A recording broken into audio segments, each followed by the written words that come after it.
Americans at work, performing a service on which every man, woman, and child, important people in the lives of well-groomed and attractive women.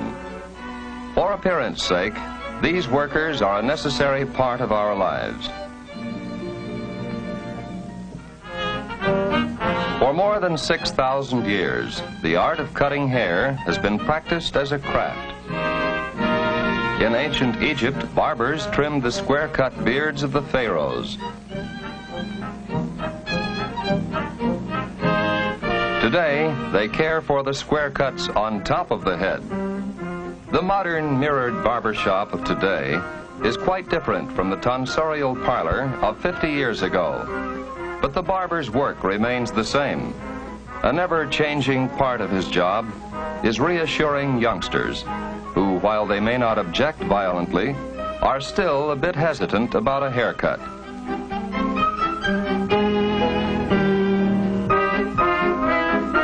Under the striped barber cloth, any customer becomes wrapped in some of the tradition that has surrounded barbers and their shops since the time of Plato, in the days of ancient Greece.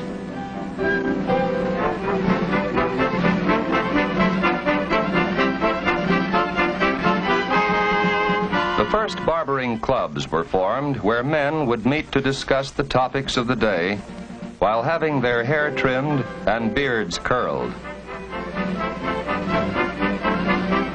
Today's barber is still an advisor or patient listener to affairs in the lives of his customers.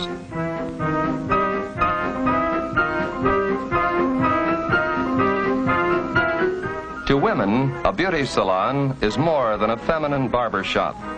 It is a place where they may be transformed from commonplace to outstanding, where natural beauty is developed and accentuated.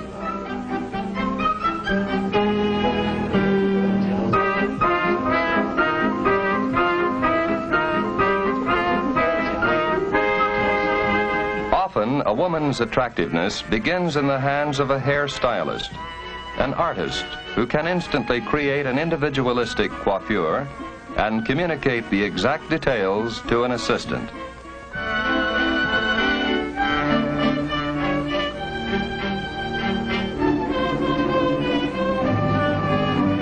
Hairdressers learn by doing, following the instructions of the stylist, who may be guided by the season, the shape of the head, or features of the face.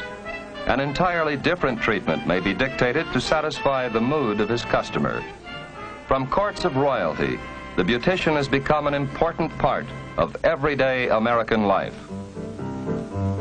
Just as a beautician learns the craft on the job, a barber begins as an apprentice in an established shop. In times past, a young man learned how and went to work. Now, in all but a few states, he must be schooled and examined before he can be licensed as an apprentice and then as a journeyman barber. Eventually, he may open his own shop where he might begin training licensed apprentices himself. The transformation that can take place in a young girl's appearance simply by changing the style of her hair is deftly accomplished in the hands of an experienced beautician. That little girl look can be replaced by sophistication with quick strokes of scissors and comb.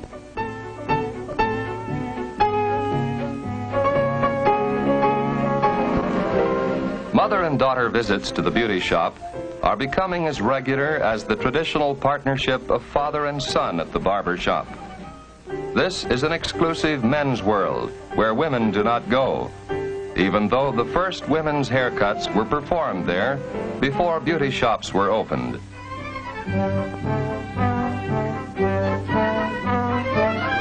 Many women average 2 hours a week in a beauty salon. The care given their crowning glory depends on how much time they can give it and the skill of the beauty operator. Since 1945, an increasing number of men have chosen the beautification of womankind as a career. Their customers have confidence in their judgment because, after all, who is more appreciative of beautiful women than a man?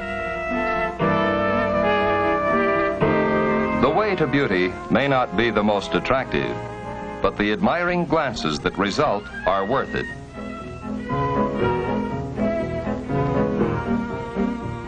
The Union Shop sign is a symbol of good barbering today, just as many shelves of personalized shaving mugs indicated it in the gay 90s.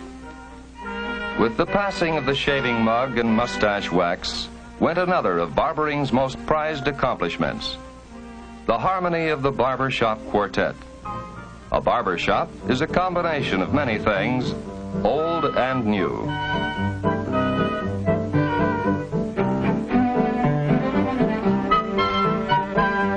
At one time, a man visited a barbershop as much to relax as to have his hair attended. Now, modern women go to the beauty shop with the same objective. Special facial treatments bring to milady's countenance a look of health and youth. A manicurist shapes and polishes her nails to accentuate the length and gracefulness of long, tapering fingers.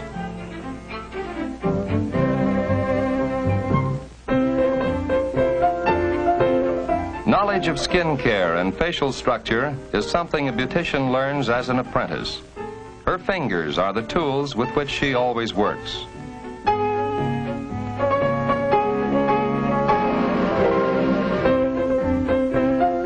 The direction in which they move, the rhythm of the massage, perform another kind of beauty magic.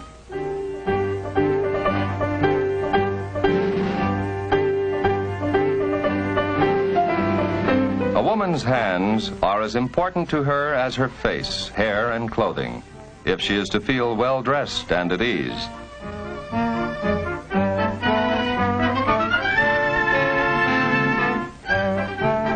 Men are no more without vanity than women. As members of a civilized society, we are concerned with our appearance before others.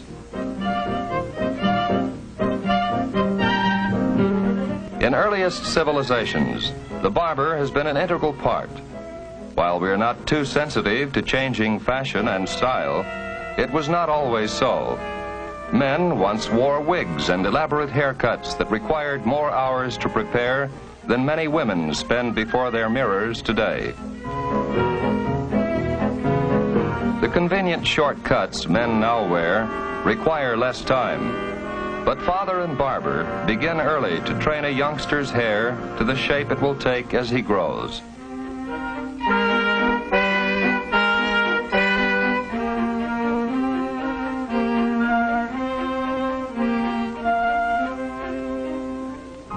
Because women can wear their hair very long or short, or anywhere in between, they may present an endless variety of styles for their admirers.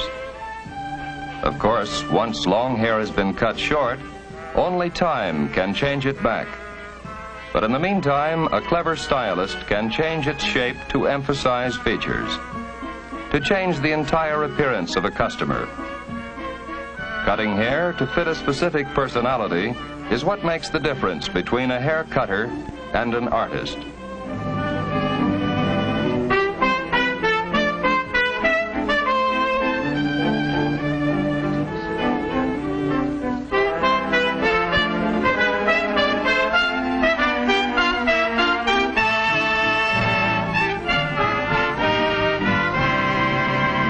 It is amazing how happy a boy can look after a haircut, especially as soon as he steps down from the barber chair.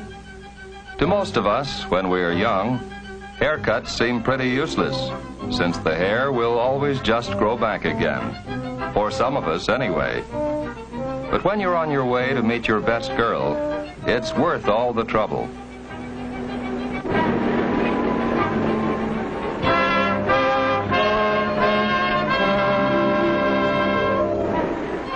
Of course, one of the things a man almost always forgets is that it takes longer for one woman to finish in a beauty shop than it takes for two men to get their hair cut by one barber.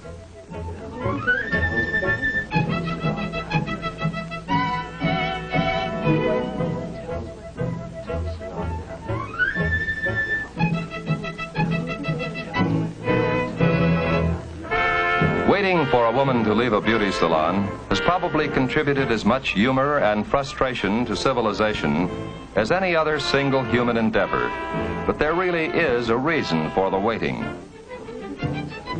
Every part of beauty care must be performed slowly and with attention to detail. It is really to the beautician's credit that it takes as little time as it does to cut, wash, set, dry, and comb a woman's hair. The curls, swirls, and waves that constitute a hairdo require skill in the hands of the hairdresser and patience on the part of the customer.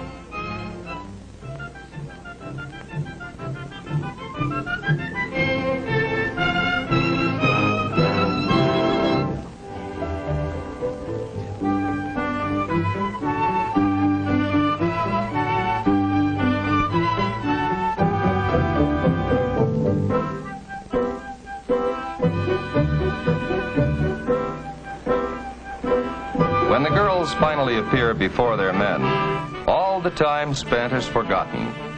If attractive people are the leaders of society, then barbers and beauticians are the molders of leaders. To explain all the mystery surrounding a woman's ability to make herself beautiful would be impossible. Not even all the secrets of what goes on in a beauty salon are obvious to an outsider. A beautician trained in all the aspects of beauty culture, from washing to waving, including facials, manicures, and cosmetology, knows more than words can tell. The proper use of hands and equipment, the way to roll a curler, is something not always expressible in words.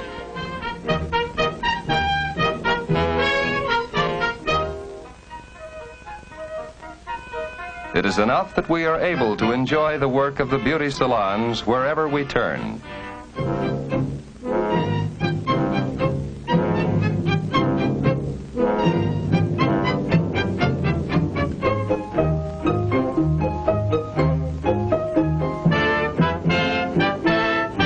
All over America, there are barbers and beauticians whose aim in life is one of service to the appearance of mankind. These are people whose craft dates back to the beginnings of civilized society, whose union stems from the Middle Ages, when barbers and surgeons were one. Today, they are members of the Barbers, Hairdressers, Cosmetologists, and Proprietors Union of the AFL-CIO. Americans at work for you. Americans at Work, presented as a public service by the AFL-CIO. Next week, another interesting story of Americans at work. Americans whose skill and effort help keep our country great and strong.